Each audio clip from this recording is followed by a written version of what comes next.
Since we've been talking so much about cameras and gear lately on the channel, I thought we would balance things out and do an episode of Off the Shelf and talk about some photo books, what I really love talking about. Today I've got 3 books that I really want to share with you. 2 of these books are relatively new releases. One of them has been out for a while, but I just recently picked it up. Regardless, all 3 books I really enjoy, and I hope you will as well. A couple of months ago, I talked about American Prospects by Joel Sternfeld. That was a book that I've wanted for a long time, and I finally picked it up. I also picked up another book by Joel Sternfeld, and this one I've probably enjoyed more than American Prospects. That book is on this site. Joel Sternfeld, known for his 8x10 images that are just full of detail and color, and they're beautifully composed. This book is no different. However, all of these photos were made at the sites of tragic events in the United States. This book is a really good example of just how important context is, or just what kind of role context can play. If you just looked at these pictures without any of the context, any of the captions accompanying each picture, initially you're going to look at it and think, wow, these are just beautiful pictures. But once you take into account what the context is for each frame, immediately the atmosphere, the feel of the photo, what you're reading from the photo, all of that completely changes just based on a small amount of context with really, really big implications.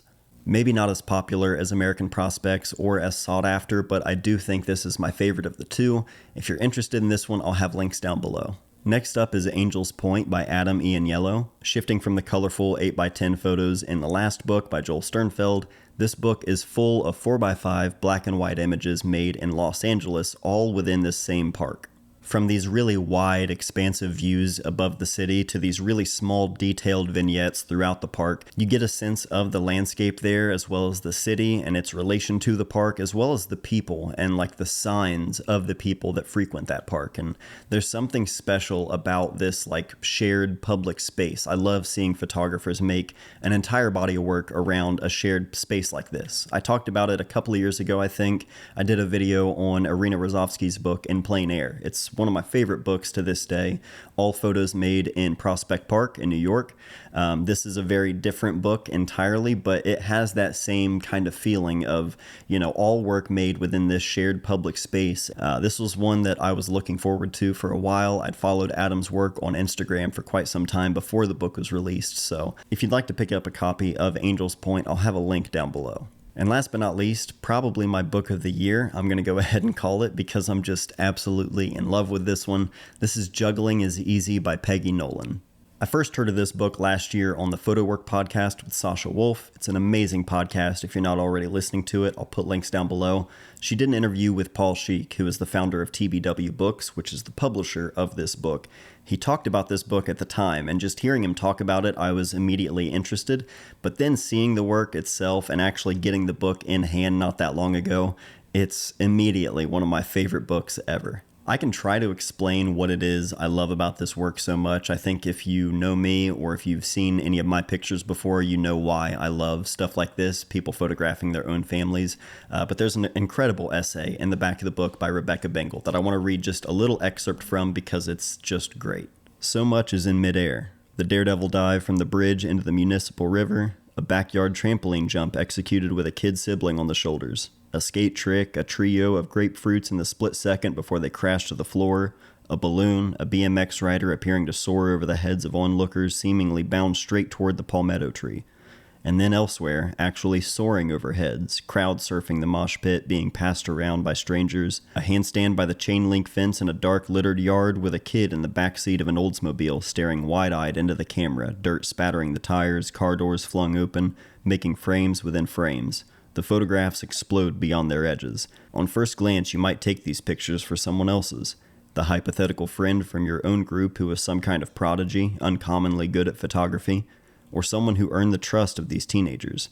Someone who is able to photograph them from inside and outside, in the spirit of Susan Maysalis's tumble of girls trying on lipstick and lighting smokes on Prince Street. Or the fluid grace of Bruce Davidson's toughed-out teenagers, or the raw, runaway, freedom-seeking closeness of Mike Brody's freight hoppers, or even the intimacy of Jim Goldberg's street kids. But in the milieu of South Florida in the 1980s, it's a sprawling family of 7 biological siblings, safe at home and wild at heart. Elsewhere in these photographs, you will see expressions that are granted only to mothers, the front yard pose before the prom, the shy glance from beneath a graduation hat, or the glare of a preteen sullen and sweating in the passenger seat on a blazing day while clutching a single rose. All these years, these pictures have been waiting for their time, tucked inside 3 pieces of living room furniture, a world being seen that didn't assume it was being seen.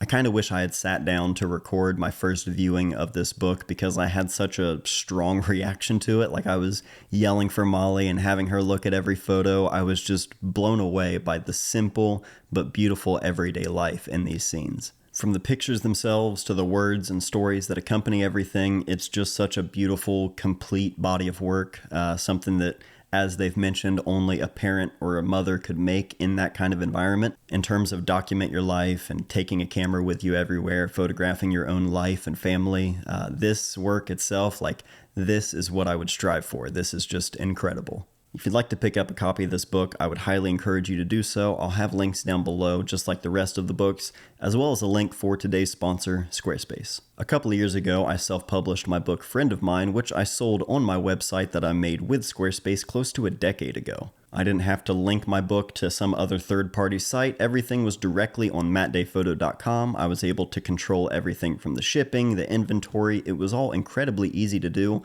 not to mention the actual site itself. And building that, it's so easy with all of their templates to choose from and everything being drag and drop and customizable. Someone like me can do that, and I am not good with this type of thing normally, so trust me, you don't have to be an expert on any of this in order to get started and build your own website. As a matter of fact, if you do need help with anything, they have 24/7 award-winning customer service. Sell photo books, sell zines, sell digital products if you'd like. No matter what it is you offer, Squarespace is built to have everything you need all in the same place. Even if you just need a place to show off your work, it's better to get it on your site rather than just throwing it in the middle of the algorithm on social media. So if you want to try it out for yourself and build your own site, you can do that entirely free at squarespace.com. But when you get signed up, make sure you go to squarespace.com/mattday. That'll get you 10% off your first purchase of a website or domain. So thank you to Squarespace for sponsoring this video. Thank you to everyone who watched this video. I hope you all enjoyed it, and I hope you enjoy photo books as much as I do.